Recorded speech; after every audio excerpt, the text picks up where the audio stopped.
तो व्हाट्सअप दोस्तों, तो स्वागत है आपका मेरे इस YouTube चैनल पे। तो दोस्तों आज का जो अमेजिंग सेशन होने वाला है वो होने वाला है क्लास 12th का chapter number 2 5 year of plan का पार्ट 2 होने वाला है। तो दोस्तों मैंने बेसिक पार्ट अपलोड कर चुका हूँ मैं मेरे YouTube वीडियो पे, और उम्मीद है कि आपने वो वाला पार्ट देख लिया होगा।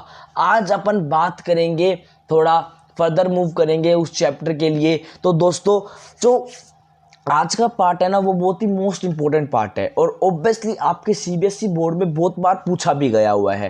तो दोस्तों प्लीज़ आप अपनी पेशेंस बनाए रखना और इस वीडियो को अच्छी तरह सुनना, जिससे कि आपका जो सेकंड चैप्टर का 50% आपका कवर हो जाएगा इस चैप्टर में। ठीक है दोस्तों, मैं एमसीक्यू बताऊंगा, प्लीज़ उसको मार्क कर लेना, और हाँ प्लीज़ मेरे साथ आप नोट्स बना लेना, जिससे कि आपकी बुकलेट तैयार हो जाएगी सीबीएसई के पेपर के। आपको एक मंथ पहले ओनली बस वही डिवाइस करनी है, आपको वही डिवाइस करनी है। और मैं रियलिटी बोलता हूँ कि भाई एनसीईआरटी आप पढ़ के जाना, उससे बाहर कुछ नहीं आएगा। एडिशनल होता है उसमें भी सब कवर करवाऊंगा मैं। ठीक है दोस्तों, तो first myself Saurabh Gupta, here I am teaching you the Indian economy, ठीक है, और बिजनेस लेक्चर। तो दोस्तों are you ready for this session? हाँ आई नो मेरे रोक करने वाले 12th क्लास के बच्चे ऑलवेज रेडी रहते हैं भाई पढ़ने के लिए। ठीक है, तो दोस्तों आइए चले ये वाला सेशन स्टार्ट करते हैं कि भाई क्या बोलता है। तो देखो फर्स्ट चैप्टर का नाम है 5 ईयर प्लान इन इंडिया। भाई 5 ईयर प्लान लगाए थे इंडिया में, ठीक है। तो किसने लगाए थे भैया? भाई फर्स्ट लेक्चर पढ़ के आए तो बता दो भाई, बता देना कमेंट में, ठीक है। Waiting for this. अब बात करेंगे कि अपन ये स्टार्टिंग करते हैं। देखो first of all upon basic थोड़ी सी स्टार्टिंग करते हैं, जिससे कि अपना सीक्वेंस बन सके, अपना जो सीक्वेंस है ना वो लगातार बन सके, फ्लो नहीं टूटेगा। अब India adopted the model of 5 year plan as pioneered by the Soviet union के तहत इंडिया ने 5 ईयर प्लान को मॉडल में लेके आया था, मतलब एक यूज में लेके आए थे। 5 ईयर प्लान कब इंट्रोड्यूस हुआ था? 1951 में। देखो बना कब था? 1950 में। इंट्रोड्यूस और लागू कब हुआ था? 1951 में। अब देखो एमसीक्यू के लिए आते हैं तीनों पॉइंट। एमसीक्यू गोल्ड है भैया, एमसीक्यू गोल्ड है, ये तीनों एमसीक्यू के लिए आते हैं। देखो मैं रियलिटी समझाऊंगा कि होता है कि 5 ईयर जो प्लान इंडिया ने स्टार्ट तो किया था, बट कभी मतलब इंडिया वालों ने, मतलब जो इंडिया का जो उस टाइम जो पीएम थे उन्होंने ब्रेक लिए थे, क्योंकि जो 5 ईयर प्लान थे वो इम्प्लीमेंट अच्छी तरह से भी नहीं हुए थे। मतलब जिसके लिए करे थे मोस्टली थोड़ी प्रॉब्लम आ गई थी, जिससे कि उन्होंने ब्रेक लिया था, और कुछ वर्ल्ड वार स्टार्ट हो गए थे, और कुछ एनीथिंग रीजन हो गए थे, जिससे कि उन्होंने थोड़ा ब्रेक लिया। एमसीक्यू गोल्ड है, मोस्ट पक्का गारंटेड आपके सीबीएसई में पूछा जाता है, 1 मार्क्स का जरूर आता है। तो प्लीज टैकल दिस। तो क्या बोलते हैं 3 एनुअल प्लान। भाई 3 एनुअल प्लान लिए थे कब? 1 अप्रैल 1961 से लेके 31 मार्च 1969 फर्स्ट। ठीक है, मतलब क्या नाम है 3 एनुअल प्लान उन्होंने मतलब रोके थे। कौन सा? 1 अप्रैल 1966 से लेके 31 मार्च 1969 ये फर्स्ट था, जिससे कि मतलब उन्होंने 3 ईयर के लिए कोई भी प्लान लागू नहीं किया था। दूसरा बोलता है 1 एनुअल प्लान फ्रॉम अप्रैल 1 1979 से मार्च 31 1980 ये दूसरा प्लान उन्होंने रोका था। थर्ड बोलता है 2 ईयर का प्लान भी लिया था। कब लिया था? 1990 से लेके 1992। ठीक है दोस्तों, तो ये 3 कैटेगरी में, मतलब अपने जो प्लान जो अपन ने 5 ईयर लगा रखे थे ना, ये रोके थे। एक तो 3 साल के लिए रोका था, एक साल के लिए रोका था, और एक 2 साल के लिए रोका था। तो एमसीक्यू कैसे बन के आता है कि when was the 5 year plan of 3 years should be, मतलब बंद हुआ हुआ, फिर शुड बी डैमेज, या फिर शुड बी नोट लागूड, मतलब नोट इंट्रोड्यूस। तो आप उसमें क्या बोलोगे? 1 अप्रैल 1966 से 31 मार्च 1969। ओके, ये एमसीक्यू में बन के आते हैं, ये सीधा डायरेक्ट क्वेश्चन पूछता है 1 मार्क्स के लिए, और 3 मार्क्स के लिए भी पूछा जाता है ये वाला। ओके दोस्तों, तो मैं उम्मीद करता हूँ कि आपको ये वाला टॉपिक अच्छी तरह एमसीक्यू वाला समझ में आ गया होगा। अब अपन बढ़ते हैं नेक्स्ट टॉपिक के बारे में। देखो अब अपन पढ़ रहे हैं भाई planning planning planning planning planning. तो फर्स्ट ऑफ ऑल अपन को ये तो पता होना चाहिए कि यार ये प्लानिंग अपन क्यों लेके आए। देखो भाई फर्स्ट चैप्टर में अपन ने पढ़ा था कि ब्रिटिशर वालों ने अपनी सारी इंडियन इकोनॉमी की ऐसी तैसी कर दी। उसकी बढ़िया बजाई थी भाई, एम्प्लॉयमेंट सेक्टर खराब कर दिया था, इंडस्ट्री वाला सेक्टर बिल्कुल खराब कर दिया था, इंफ्रास्ट्रक्चर वाला भी खराब कर दिया था। पढ़ के आए हो ना दोस्तों। उन चीज़ों को सुधारने के लिए, उन चीज़ों को एक अच्छी बनाने के लिए, एक अपनी इंडियन इकोनॉमी को अच्छी बनाने के लिए अपन ने क्या किया था, अपन ने प्लानिंग को इंट्रोड्यूस किया था इन इंडिया में। अपन को ज़रूरत थी एक प्लान का, जिससे कि अपने जो इंडिया की जीडीपी है वो भी बहुत राइज कर सके। तो अपन कॉन्सेप्ट पढ़ते हैं, मतलब एक एक पॉइंट को अच्छी डिटेल में समझाऊंगा मैं, ठीक है दोस्तों। अगर क्वेश्चन आए तो आपको जितने मैंने पॉइंट लिखवा रखे हैं प्लीज़ आप वो ही लिख के आना। एडिशनल में अगर आपको एक दो लाइन खुद से लिख के आनी तो ऑब्वियसली आप लिख के आ सकती हो, नहीं तो इतना ही बहुत है, इतना ही बहुत है। तो दोस्तों अब क्या बोलता है, देखो फर्स्ट पॉइंट क्या बोलता है, to increase in GDP growth of India after independence. देखो इंडिपेंडेंस से पहले, मतलब इंडिपेंडेंस से पहले अपनी जो पूरी इंडियन इकोनॉमी किसके हाथ में थी, ब्रिटिशर के हाथ में थी। अब उन्होंने क्या करा, उन्होंने कुछ नहीं किया भाई, उन्होंने पूरी इंडियन इकोनॉमी की बिल्कुल बजा डाली थी। अब उसको ठीक करने के लिए, अपनी जो इंडियन इकोनॉमी की जीडीपी ग्रोथ बढ़ाने के लिए अपन को प्लानिंग की जरूरत पड़ी, प्लानिंग करना जरूरत पड़ा, ठीक है। फर्स्ट पॉइंट समझ में आ गया। दूसरा है to increase in employment rate. भाई एम्प्लॉयमेंट रेट को बढ़ाने के लिए देखो अपन ने पढ़ा था कि अपनी जो सारी की सारी जितनी भी आपकी क्या नाम है पूरी पॉपुलेशन है वो डिपेंड किस पे थी, एग्रीकल्चर पे थी, नियर अबाउट 72%। उसको तो डिस्ट्रॉय कर दिया। अब डिस्ट्रॉय कर दिया तो ऑब्वियसली जो अपनी जो पीपल थे वो तो अनएम्प्लॉयमेंट हो गए। कुछ पार्ट था वो अपना हैंडीक्राफ्ट के ऊपर डिपेंड था, उसको भी डिस्ट्रॉय कर दिया। तो ऑब्वियसली रियल अबाउट 90% जो बंदे थे वो अनएम्प्लॉयमेंट हो गए। तो उसको एम्प्लॉयमेंट पे चेंज करने के लिए अपन को प्लानिंग की जरूरत पड़ी, ठीक है था, तो increase the employment rate. Fourth, अब थर्ड पॉइंट क्या बोलता है, for promoting a reasonable balance in all the section of और सेक्टर ऑफ द सोसाइटी। अब देखो आपको जैसे कि पता ही है भाई, देखो कुछ ना कुछ तो मतलब वो चेले भी थे ब्रिटिशर के, अपन ने पढ़ा था जिस जमींदारी वाला, भाई चेले भी थे, समझ रहे हो ना। अब भाई वो तो क्या हुए, वो तो अमीर होते गए और जो अनएम्प्लॉयमेंट है वो गरीब होते रहे। तो उनके बीच में इम्बैलेंस था, इंडिपेंडेंस से पहले इनके बीच में इम्बैलेंस था। तो उसको सही करने के लिए, मतलब एक बैलेंस बनाने के लिए अपनी सोसाइटी के सभी सेक्शन और सेक्टर के बीच में बैलेंस बनाने के लिए अपन को प्लानिंग की जरूरत पड़ी। तो 3 पॉइंट समझ में आ गए दोस्तों, ठीक है। अब अपन फोर्थ पॉइंट पे बढ़ते हैं, for increasing the literate rate for the women. देखो पहले इंडिया में वुमेन को पढ़ने का अधिकार नहीं था, उसको चेंज किया, फिर उसको बढ़ाया कि भाई वुमेन भी पढ़ सकती है, एजुकेशन कर सकती है, फंडामेंटल राइट्स आए, कॉन्स्टिट्यूशन ने जो फंडामेंटल राइट्स दिए, राइट टू एजुकेशन, ये इम्प्लीमेंट किया। तो उसको मतलब लिटरेट रेट को बढ़ाने के लिए अपन ने इंट्रोड्यूस क्या किया, प्लानिंग, ठीक है दोस्तों। फिफ्थ पॉइंट क्या बोलता है, for the development of infrastructure in the Indian economy. भाई पूरा डिस्ट्रॉय कर दिया था ब्रिटिशर वालों ने, उसको उस इंफ्रास्ट्रक्चर को अच्छी तरह डेवलप करने के लिए अपन ने प्लानिंग का इस्तेमाल किया, अपन को ज़रूरत पड़ी प्लानिंग की, ठीक है दोस्तों। भाइयों आ रहे ना समझ में। तो देखो ये वाला कॉन्सेप्ट था इतना, ठीक है। अब अपन बढ़ते हैं आगे, देखो अब एक मोस्ट इंपॉर्टेंट पॉइंट आता है एमसीक्यू के लिए भी और ऑब्वियसली आपके 3 या फिर 4 मार्क्स के लिए भी। सीबीएसई वाले भाई पूछते भी हैं ये वाला, तो मैं हाईलाइट कर देता हूँ कि ये वाला इंपॉर्टेंट पॉइंट है भाई। ये वाला क्या है, मोस्ट इंपॉर्टेंट या फिर गोल्ड पॉइंट मान लो आप, गोल्ड, ठीक है दोस्तों।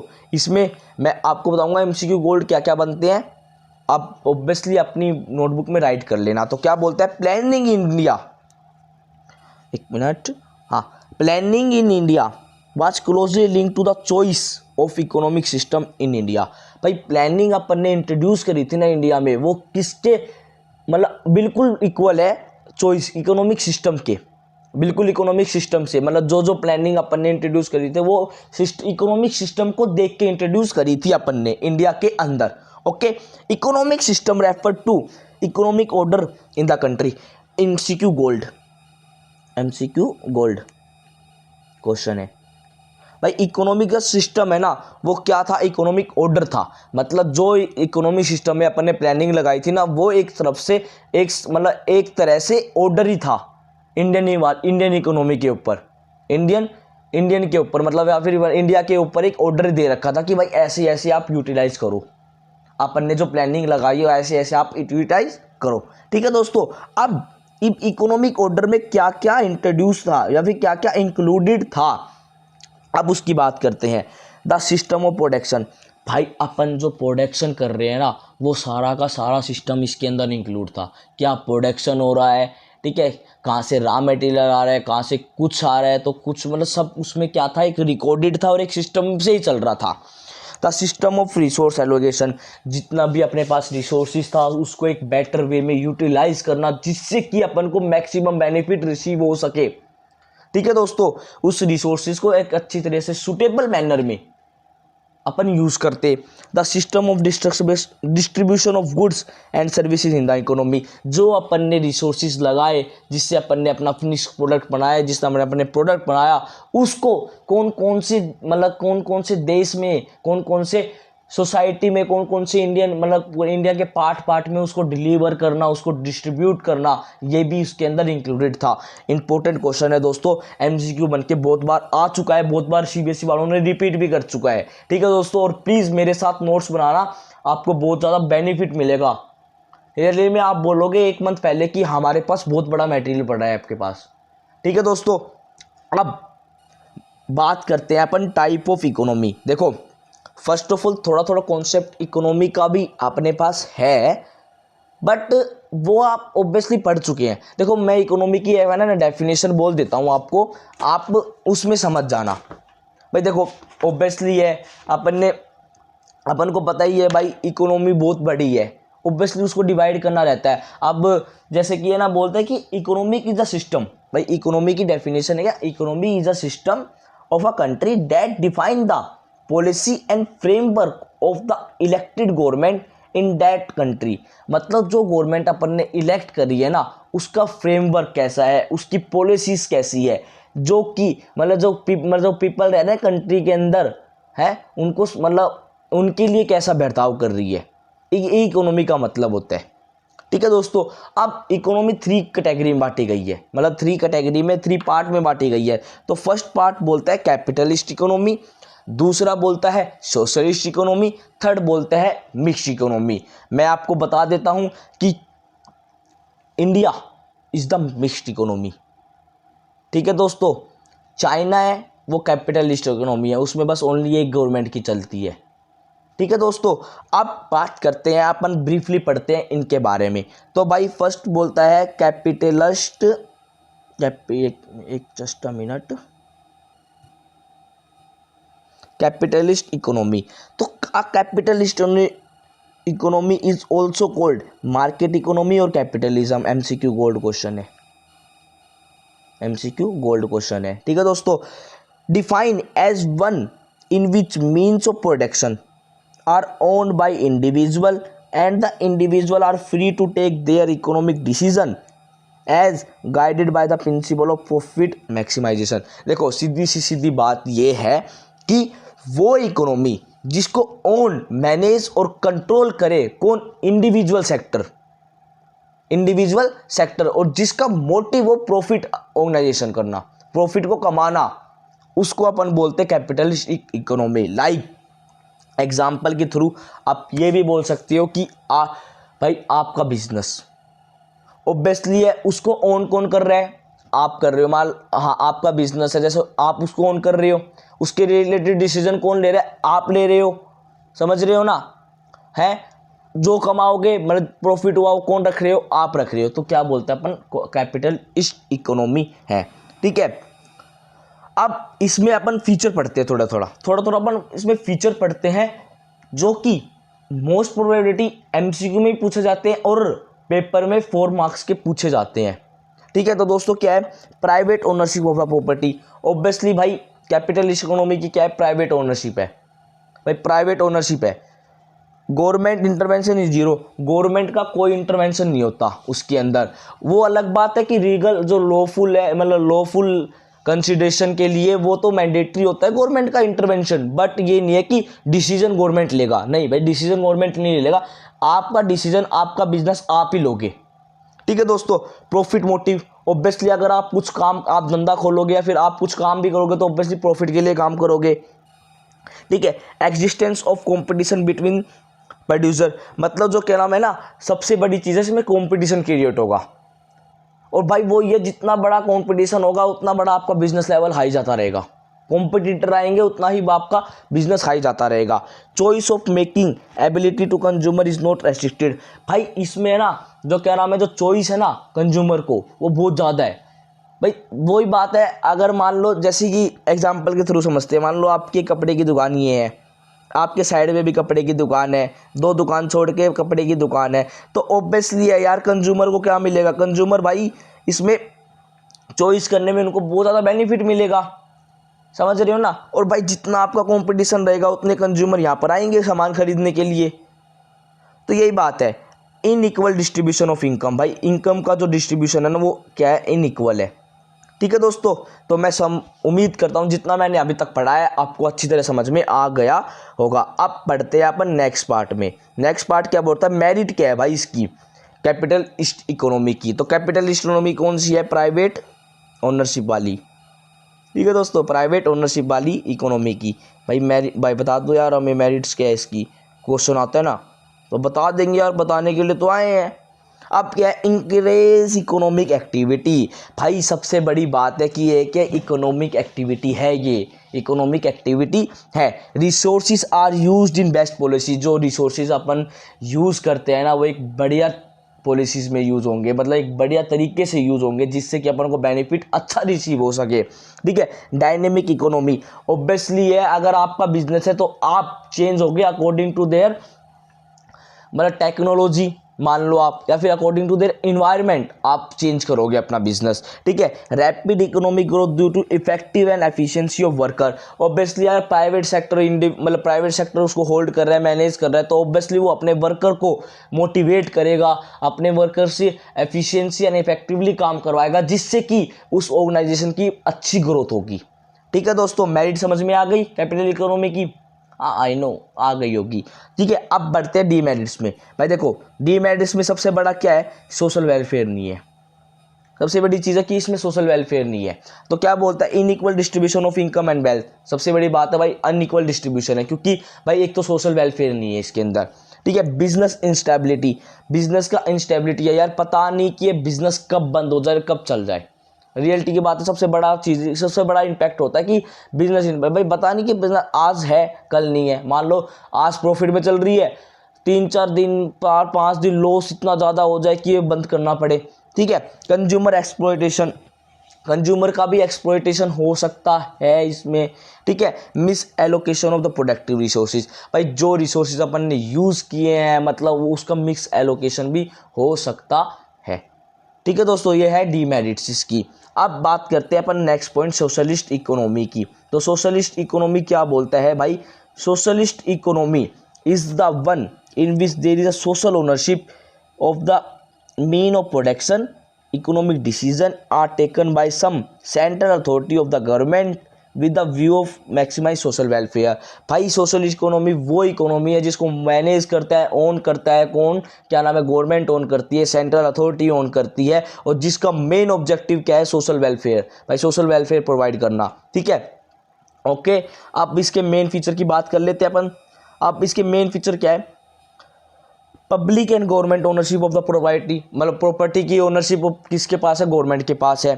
कंप्लीट रोल ऑफ गवर्नमेंट है, गवर्नमेंट का कंप्लीट रोल है इसके अंदर। सोशल वेलफेयर किसका एक पॉजिटिव मोटिव है। ठीक है, इसके अंदर कंपटीशन नहीं है, इसके अंदर कोई भी कंपटीशन नहीं है। Employment is guaranteed but choice of employment is not available, भाई एम्प्लॉयमेंट की गारंटी है बट इसके अंदर चॉइस नहीं है कि भाई क्या नाम है भाई, वो होता है ना कि भाई किसी को मान लो भाई मतलब एज ए एग्जाम्पल ले लेते हैं अपन, ठीक है। जैसे मान लो ये भाई सिमी सिमी नाम का छोरा है, ठीक है, इसको करनी है टीचिंग, ठीक है। गवर्नमेंट वाले बोल रहे हैं तू भाई प्रोडक्शन मैनेजर में लग जा, तो भाई एम्प्लॉयमेंट तो दे रहे हैं इसको, बट ये भाई इसके इच्छा अनुसार नहीं मिलेगा इसको एम्प्लॉयमेंट, समझ रहे हो ना कि भाई मतलब जो इसने मतलब गवर्नमेंट ने कह दिया तो भाई वही करना पड़ेगा इसको, या फिर नहीं तो आप ज्वाइन नहीं कर सकते, ठीक है दोस्तों। आप 6 पॉइंट बोलता है इसमें इक्वल डिस्ट्रीब्यूशन ऑफ इनकम, भाई जो डिस्ट्रीब्यूशन है ना इनकम का वो क्या है, इक्वल है। ओके दोस्तों, अब अपन पढ़ते हैं merits of the socialism. Socialism के अपन मेरिट्स पढ़ते हैं तो क्या है, कंज्यूमर सेटिस्फेक्शन। भाई ऑब्वियसली आपको पता ही है कि गवर्नमेंट मैनेज कर रही है तो ऑब्वियसली सेटिस्फेक्शन तो लेना पड़ेगा कंज्यूमर को, एक मेरिट पॉइंट भी है, आप मान सकते हो, ठीक है ना भाई। क्योंकि आपको पता है भाई सारा काम धंधा अगर गवर्नमेंट कर रही है, भाई गवर्नमेंट फ्री एजुकेशन दे रही है, जैसा भी दे रही है तो आपको वह लेना पड़ेगा। गवर्नमेंट आपको फ्री खाना दे रही है तो जैसा भी दे रही है आपको खाना पड़ेगा, ठीक है दोस्तों। दूसरा इसमें क्या है, सोशल वेलफेयर, सबसे बड़ी चीज़ है social welfare. Equal distribution of income and wealth, obviously यार एक बंदा होल्ड कर रहा है उस कंप्लीट इकोनॉमी को, तो ऑब्वियसली जो इनकम एंड वेल्थ है वो सबकी इक्वली ही होगी। इक्वल यूटिलाइजेशन ऑफ रिसोर्सेज, यार एक बात भी है, अगर अपन सोशलिज्म मतलब कुछ भी काम करे, गवर्नमेंट ही काम कर रही है, तो ऑब्वियसली जितना भी उनके पास रिसोर्स है वो एक अच्छी तरह से यूटिलाइज होगा। अब बात करते हैं डीमेरिट्स की, तो डीमेरिट्स क्या बोलते हैं, हाई कॉस्ट एंड लॉसेस। भाई पूरी इंडियन इकोनॉमी को, भाई ये मान लो इंडिया है पूरा, इसको संभालने के लिए आपको पता है ये कितनी कॉस्ट लगती है, तो ये कौन है, हाई कॉस्ट एंड लॉसेस। भाई ऑब्वियसली यहाँ पर जो इसमें खर्चा करेगा कौन, एक अकेली गवर्नमेंट अगर खर्चा करेगी तो इसमें क्या है, हाई कॉस्ट लगनी है, ठीक है। और कभी कभी तो लॉसेस भी हो सकते हैं गवर्नमेंट को। High level of infrastructure and setup is required, भाई हर जगह कुछ ना कुछ सेटअप करना पड़ेगा, इंफ्रास्ट्रक्चर डेवलप करना पड़ेगा, जिससे कि इनकी जो भाई क्या नाम है कॉस्ट भी महंगी होगी, और क्या नाम है एक मतलब हो सकता है ना कि गवर्नमेंट भाई में भी उनको लोन भी उठाना पड़ जाए, वही है अगर लोन उठाना पड़ेगा तो एक कर्जे में डूब जाएंगे, समझ रहे हो ना। इकोनॉमिक ग्रोथ डिक्रीजेस, भाई ऑब्वियसली है आपको पता है कि एक अकेली गवर्नमेंट कभी भी पूरे देश को मतलब डिसीजन बना सकती है पर कभी पूरा नहीं चला सकती, मतलब सारे के सारे जितने भी मतलब एक मिनट जितने भी जैसे कि ये हाँ जितने भी ये मान लो पीपल है वो सारे के सारे अगर गवर्नमेंट पे डिपेंड हो गए तो ऑब्वियसली भाई गवर्नमेंट इतना खर्चा नहीं उठा सकती। इससे क्या होगा, इसकी इकोनॉमी की जो जीडीपी ग्रोथ है ना वो बहुत ज़्यादा कम हो जाएगी। जब भी गवर्नमेंट ने कुछ ना कुछ पार्ट प्राइवेट सेक्टर को हैंडल कर दिया, वो अपन ने कैपिटलिज्म में पढ़ चुके हैं, ठीक है दोस्तों। अब बात करते हैं अपन थर्ड पॉइंट के बारे में, mixed economy and the last point of this video. तो क्या है, क्या a mixed economy is the one in which there is a private as well as public ownership और मीन ऑफ प्रोड्यूशन, मतलब जो manage and own and manage कौन करता है, प्राइवेट प्लस पब्लिक वो मैनेज करती है उसको, ठीक है दोस्तों। और डिसीजन रिलेटेड वो दोनों मिलके लेती है, उसको कहते हैं अपन इंडियन इकोनॉमी। मेन फीचर क्या है भाई इसके पढ़ लेते हैं, चलो आ जाओ। मेन फीचर क्या है, हाँ, ownership of property is in hand of both private and public sector, public and private sector के बीच दोनों मतलब दोनों के पास उनकी क्या रहती है, ओनरशिप रहती है। मल्टीपल प्राइस सिस्टम होता है, भाई मल्टीपल प्राइस सिस्टम भी होता है इनके अंदर, मतलब किसी शहर में कम तो किसी से ज़्यादा, ठीक है। Competition exist but only in private sector, भाई कंपटीशन होता है बट वो किस में होता है, ओनली प्राइवेट सेक्टर के अंदर होता है। Freedom of occupation exist, freedom होता है उसके अंदर, ठीक है। Consumer can not be cheated, consumer कभी भी इसके अंदर चीट नहीं हो सकता। अब इसकी मेरिट्स क्या है दोस्तों, अब इसकी मेरिट्स ये है कि जीडीपी राइज होगी, ऑब्वियसली है यार भाई कैपिटल भी है और क्या नाम है गवर्नमेंट भी है, तो दोनों डिसीजन साथ ले रहे तो ऑब्वियसली वो ग्रोथ के लिए देखेंगे, तो इसमें क्या है जीडीपी राइज होगी इकोनॉमी की, ठीक है। इकोनॉमी के जो इंफ्रास्ट्रक्चर है वो डेवलप होंगे, एम्प्लॉयमेंट राइज होगी, आपका क्या नाम है जितना भी आपका मतलब जितना भी एक मतलब सिस्टम है, एक रीजनेबल बैलेंस से आपकी क्या नाम वो चलेगी, इकोनॉमी चलेगी। जितना भी अगर मान लो कुछ ना कुछ प्रॉब्लम हो रखे, कुछ ना कुछ इशू हो रखा तो वो भी रिसोल्व होगा, ये इसकी मेरिट्स है। और सबसे बड़ा एग्जांपल है कि India is the best example of the mixed economy. India एक मिक्स्ड इकोनॉमी का सबसे बड़ा एग्जाम्पल है। तो I hope you all the guys that the क्या नाम है part 2 of the 5 year plan आपको अच्छी तरह से समझ में आ गया होगा। और दोस्तों अगर आ गया है तो प्लीज़ इस वीडियो को अच्छी तरह देख लिया, आपने नोट्स बना लिए होंगे, तो प्लीज़ इसको लाइक करना, कमेंट करना कैसी लगी आपको वीडियो, और हाँ सब्सक्राइब करना और बेल आइकन मत दबाना मत भूलना, जिससे कि आपको और भी बेनिफिट मिले। और हाँ प्लीज़ मेरे साथ अपने नोट्स कवर करते रहना। और दोस्तों अब की बार 2025 में मेरे साथ रहना और प्लीज़ अपना बेस्ट दे के आना। I will also try 110% for you and you also try 115% for me. ठीक है दोस्तों, तो प्लीज़ आज के लिए बाय। आज का सेशन यही समाप्त होता है। मैं उम्मीद करता हूँ कि आपको ये वाला सेशन अच्छा लगा होगा। तो अच्छा लगा है तो प्लीज़ इसको वही दोबारा से रिपीट करना चाहता हूँ कि प्लीज़ अपने सभी भाइयों को पास शेयर करना। तो बाय, मिलते हैं नेक्स्ट लेक्चर में। दोस्तों हाफ चैप्टर ये अभी तक कंप्लीट हो चुका है, इसमें थोड़ा टॉपिक और बच रहे हैं। मेरे 2 चैप्टर इसमें इकोनॉमी के कंप्लीट हो जाएंगे। तो टाटा बाय, मिलते हैं नेक्स्ट वीडियो में।